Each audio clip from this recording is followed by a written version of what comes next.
Amigos televidentes, muy buenas noches, sean bienvenidos a este espacio de entrevista. Hoy tenemos pues al abogado Lenín Ceballos. Él es juez cuarto de la niñez y adolescencia de Los Ríos, en Babahoyo. Sí estamos, Así es. ¿no? Señor juez, nuestra principal preocupación, que es la preocupación de la ciudad, es el proceso judicial que llevan los menores infractores, en los últimos casos por actos de sicariato. ¿Sí? Ese es como el tema general de nuestra entrevista. Y sabemos pues que los jueces de la niñez tienen una competencia que no es como la de un juez directo de garantías penales, sino que tienen otro tipo de legislación para estos casos. ¿Cuál es su competencia en estos casos concretamente? Bueno, antes que nada quiero agradecer la oportunidad que me brinda este prestigioso canal de poder servir de tribuna para poder explicar a la ciudadanía, sobre todo del Cantón Babahoyo, sobre este tema que realmente nos alarma a todos. Las autoridades judiciales, administrativas, del Ejecutivo y policiales nos encontramos realmente, y la ciudadanía se encuentra conmocionado por el auge delictivo respecto a las actuaciones de adolescentes. Efectivamente, distinto al manejo de tipo penal que realizan los jueces de garantías penales con adultos, los menores adolescentes de menos de 18 años tienen un tratamiento y una normativa especial. Esta normativa establece que tienen disposiciones legales que son distintas al juzgamiento de los adultos, ¿no? En realidad previene mucho en el sentido de poder tener normas que son más asequibles respecto a los cometimientos de delitos que realizan los adultos, y esto se refiere a que cuando un menor es detenido en un delito flagrante va a una audiencia de formulación de cargos o de flagrancia, y solo pero al juzgado de la niñez, al juzgado de la niñez, no va al juzgado de adultos. Si tiene hasta 17 años, menos de 18 años, va al juzgado de niñez y adolescencia. En este caso, en mi juzgado, que es el juzgado cuarto o el juzgado primero, que se aboca conocimiento de la competencia de acuerdo a un sorteo. En esta audiencia de formulación de cargos, con la presencia de los policías, de las personas afectadas, sobre todo de la evidencia, el fiscal hace un planteamiento respecto si solicita el internamiento preventivo, se da la oportunidad a los abogados defensores de los menores y el juez resuelve si va a internamiento preventivo o no, de acuerdo al delito que se le está imputando a los adolescentes. Hay que aclarar, y es una situación que la ciudadanía tiene que saber, que solo los delitos de reclusión son sometidos a internamiento preventivo. Esto significa delitos como asesinato, violación, robo agravado. Los otros delitos que son sancionados con prisión, el Código de la Niñez, la normativa establece que no son de internamiento preventivo. Lo que el juez hace es ordenar una medida sustitutiva que representa que el menor se presente una vez cada 15 días o una vez a la semana en el proceso para asegurar la inmediación al juicio, porque el juicio ahí se remite a la fiscalía y donde demora 30 días la instrucción fiscal, regresa el proceso con un dictamen abstentivo o acusatorio. En caso de que sea acusatorio, se va a una audiencia preliminar en la cual acude el fiscal y el defensor del menor, y el juez decide si lo llama una audiencia de juzgamiento. En esa audiencia de juzgamiento es donde se realizan todas las pruebas y al final el juez resuelve, se impone una sanción, que el máximo de la sanción, ojo, la ciudadanía tiene que saber que el máximo de la sanción que se le puede imponer a un menor en el delito más grave son 4 años. Es decir, que si entra a los 18 años, cumpliendo los 18, sale a los 22, sin importar que ya cumplió... Menos de 18 años. Menos de 18 años, ¿con cédula o sin cédula? Tiene que acreditar con cédula o con una partida de nacimiento que es menor de edad. Y en el caso de las audiencias que no se puede establecer, si el menor dice soy menor de edad, se presume o el código lo privilegia en el sentido de que se lo tiene que considerar como menor de edad. Otro acápite que es importante es informar que, si bien es cierto, lo máximo que se le puede establecer por un asesinato puede matar a 20, máximo 4 años, si tiene un certificado de buena conducta en el centro de internamiento de menores, la pena se rebaja a apenas 2 años. El 2x1, el famoso 2x1. Exactamente, está establecido en el Código de la Niñez también. En estos casos de conmoción social que ha habido, esta redada, 26 detenidos, casi la mitad eran menores de edad, cayeron justamente en el juzgado que usted preside, ¿se da por entendido que hay algún fallo, algún hueco, algún vacío en la legislación acerca de en estos casos concretos. Bueno, yo no podría establecer o especificar respecto al caso que está en mi conocimiento a lo que usted hace referencia, en el sentido de que, bueno, mi decisión fue en la audiencia de flagrancia mandar todos fueron detenidos con orden de internamiento preventivo, pero más allá de la circunstancia de ese caso particular, porque en realidad yo he conocido y a todas las semanas tengo audiencias por temas de sicariato, por asesinato. Efectivamente existen muchos vacíos en el Código de la Niñez y Adolescencia que privilegian, no por una normativa, no solo constitucional, que establece que las detenciones es una norma excepcional, sino que en los menores tienen unas disposiciones internacionales, la Convención de Derechos del Niño y Derechos de los Adolescentes privilegian aún por encima de la Constitución. Entonces, usted ve que hace unos meses hubo la intención de subir la edad para poder sancionarlos como adultos, ¿verdad? Ponerles hasta 16 años para que respondan como adultos, pero eso no tuvo acogida porque la normativa internacional protege a los menores y adolescentes. La Constitución recuerda que dentro del neoconstitucionalismo que estamos viviendo establece que está por encima de cualquier normativa menor, pero si hay un derecho que está protegido por un tratado internacional, más de que lo pueda proteger la Constitución, prevalece el tratado internacional.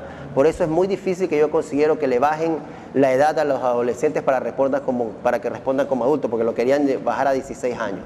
Que en lugar de ser la mayoría de edad 18 sea de 16. Pero para responsabilidad penal. Exacto, para responsabilidad penal querían hacer en los casos que de reclusión graves, sería, o ¿no? sea, de reclusión, asesinato, violaciones, casos de sicariato o robo con resultado de muerte o con robo con arma de fuego, que son robos agravados. Esos tratados internacionales agravan un poco la situación de los adultos que viven en situación irregular o los adultos que favorecen a que existan estos jóvenes que delinquen. No. En realidad se refiere específicamente a privilegiar los derechos de los adolescentes y sin extraer si son actos delictivos o no. Ya lo que tiene que ver con los jefes de bandas que pertenezcan y que manejen a los menores, eso es regulado por el Código Penal y juzgado por los jueces de garantías penales de adultos. ¿Qué pasaría en nuestra sociedad con una legislación así, con unos tratados internacionales de tal manera que favorece mucho al menor? ¿Qué pasaría si se forma una guerrilla solo de adolescentes, por ejemplo? Bueno, el tema de los adolescentes infractores en Babahoyo es un tema realmente muy sui generis y que tiene que llamar a las autoridades, no solo a las autoridades judiciales que aplicamos la ley, ordenamos las detenciones, sentenciamos, sino que es un proceso social porque estamos viendo que existen determinados grupos que toman a los menores y los utilizan para actos delictivos, ¿no? Es una manifestación social que se está viendo permanentemente.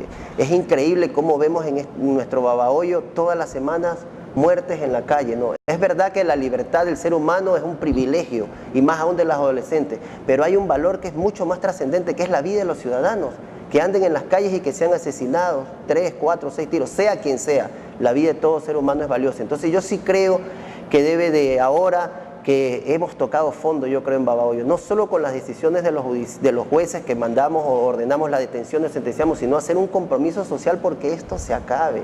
Yo creo que también debe ser muy importante el trabajo policial, el trabajo de inteligencia y todo, porque eso es lo que trasciende. Y el trabajo social también, ¿no? Por supuesto. Yo realmente quiero aprovechar, yo soy padre de familia, tengo hijos, a los padres, madres, mi llamado es ese.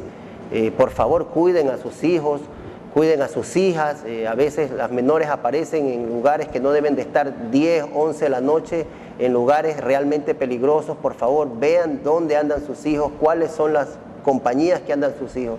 Ese es un llamado más allá que como juez lo hago como ciudadano también de este país y de esta ciudad. En los casos previstos que habíamos dicho antes, hemos llegado a un tope de permisividad. Y la idea que se me viene en este momento es que los asesinatos se cometieron cerca de una estación de vigilancia permanente de la policía, o podríamos llamarle móvil, pero prácticamente permanente, lo que llamamos el redondel de las banderas o el control. A pocos metros de ahí, creo que a 100 metros de ahí, se comete este acto. ¿No significa eso que estos chicos están ya demasiado avesados y que algún día podrían incluso arremeter contra la policía porque le ven tan pasivo, ¿sí? que ya a la vuelta de donde ellos están pueden cometer un asesinato de estos? Hace poco tiempo una abogada aquí cerca de donde están los vigilantes, hay policías en toda esa zona.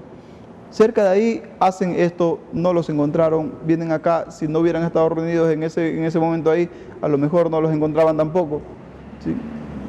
Podría darse el caso y ser más fuerte todavía Usted ha topado un tema interesante.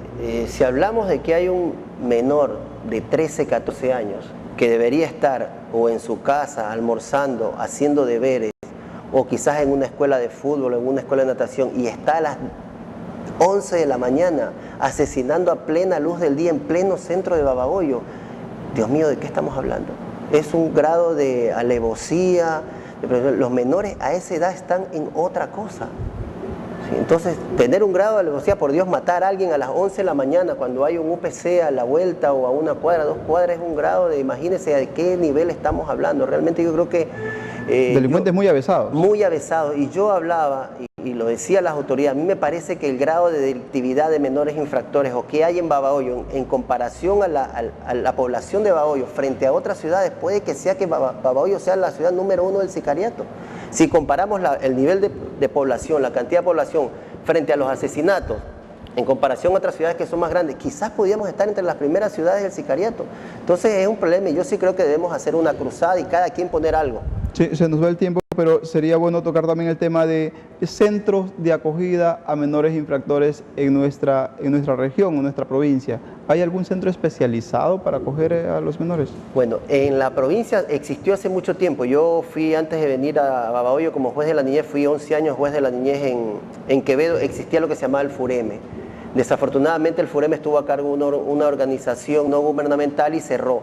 Y en la provincia no existe el centro de detención para menores, y lo cual también ocasiona un gran problema porque todos los menores que yo ordeno que vayan detenidos tienen que irse a Guayaquil. Entonces el traslado es un problema porque tienen que estar presentes en las audiencias y la movilización a veces complica mucho eso. Y más allá de eso, los menores no pueden estar nunca detenidos al lado de adultos en una cárcel para adultos. La Constitución prohíbe y el Código Orgánico también. ¿Y el ministro de Gobierno qué está diciendo al respecto? Bueno, el ministro de Gobierno tiene una posición obviamente dura, radical, le preocupa mucho el nivel de delincuencia.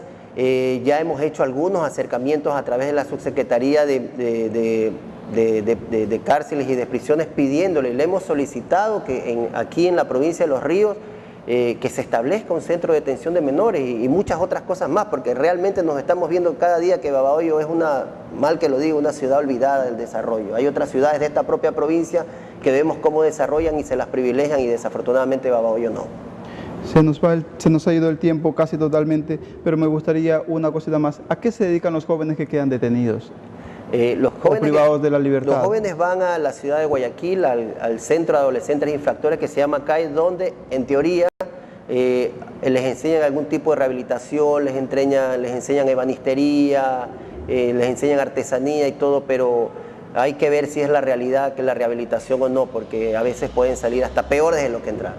Desafortunadamente no hay otros lugares donde mandarlos. Y esa es la constancia que tenemos. Jóvenes que entran allá vienen más rebeldes en la mayoría de los casos. Exacto, yo tengo adolescentes que los he enviado allá, han cumplido sanciones y a los meses, 2 meses vuelven a caer. Entonces me parece que está fallando la política de rehabilitación social y es algo que se lo ha dicho públicamente, es algo en lo cual el Estado nos está debiendo. Ha estado con nosotros el abogado Lenín Ceballos. Muchas gracias, señor juez cuarto de la niñez y la adolescencia, por haber aceptado esta invitación a este canal y que es un bien para la ciudadanía. Nosotros nos vamos a un corte, enseguida regresamos con más del noticiero. Buenas noches.